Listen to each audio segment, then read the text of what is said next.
Right now, wherever you are, look around the room that you're in. Notice how your body's positioned, the angle of your shoulders, whether your feet are crossed, how your face is set, where the window is. Nobody told you to sit that way. Nobody handed you a rule book when you walked in. And yet, your body adjusted without your permission, without your awareness. And here's what I want you to sit with. If something this invisible is running your body in every room that you walk into, what else is it running? You have been inside contracts your whole life, invisible ones you never signed, never read, never even knew existed. You face forward in the elevator, you lower your voice in a library, you don't ask a woman sitting next to you on an airplane how much money she makes. Nobody told you to do any of that. You absorbed. There was no class, no handbook. Nobody sat you down and said, here are the 200 unwritten rules that you must live by. They just got in.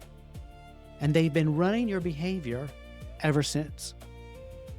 Now, most people go their entire lives without ever stopping to ask, who wrote these rules? When did I agree to them? What would it actually cost me to break one? Well, that's what today is all about. I want to take you into 3 different rooms. Room 1, an elevator. The doors close. There are 3 other people inside. What do? You face the front, you watch the numbers, you don't make eye contact, you don't sing, you don't take off your jacket. All of that happened automatically. No decision was made, no conscious choice.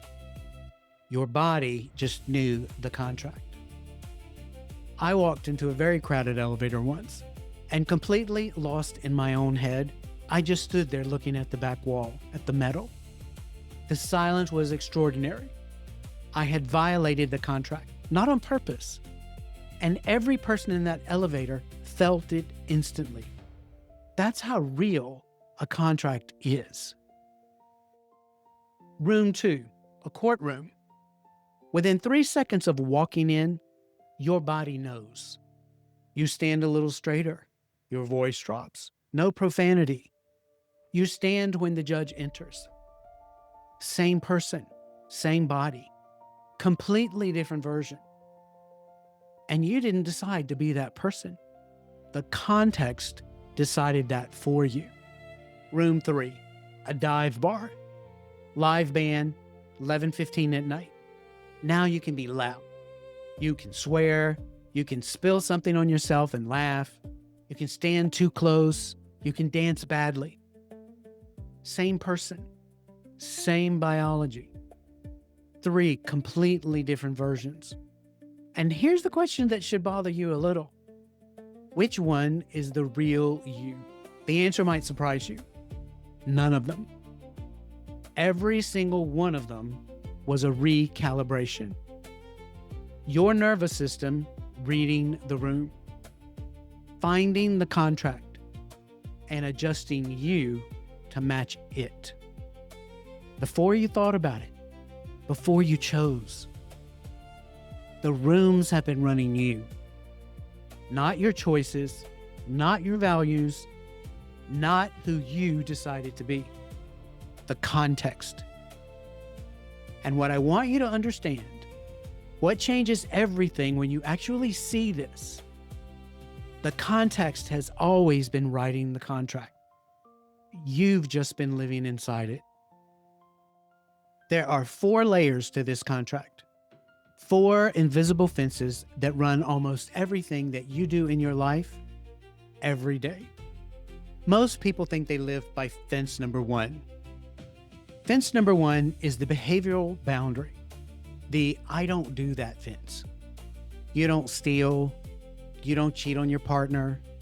You don't run a red light when there are cars around. That fence asks one question: can I do this? And here's what's interesting. The fence controls maybe 10% of your behavior. The other 90% is the three next fences, and most people have never even heard of them. Fence 2 is the context boundary, and this one is running your life. It doesn't ask, can I do this? It asks, is this the right place for this? A doctor can go ahead and say, take off your pants, and that's professional. A stranger at a bus stop can say it, and that's a felony. Identical words, identical request. The only thing that changed was the context. Whoever controls the context controls the behavior. Whoever controls the context controls the behavior. That line is the whole thing. Fence 3 is the social boundary. And this one asks, if everyone else is doing it, 20,000 people scream at a concert, so you scream too. The whole table orders dessert, and suddenly you're getting the cheesecake. The crowd starts running, and your legs start moving before your brain even checks why. The social boundary is what makes people do things they would never do alone. And fence 4, the emergent boundary. This is the universal override. Your child stops breathing, you run every red light at 90 miles an hour. Someone is drowning, you jump in fully clothed. The emergent boundary proves something very important. All the other fences were rules, not laws of physics, rules. And rules can be overridden in a heartbeat, which means all of it, the contracts, the adjustments, the automatic recalibrations, none of it was inevitable. It was just what you were running. Most people go their entire lives inside these contracts. They obey the rules they never agreed to.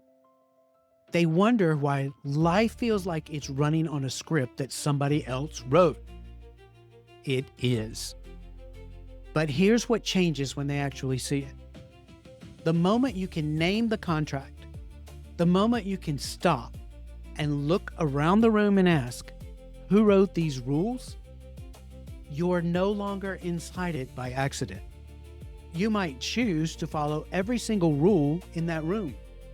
Most of them make sense. Most of them make society work.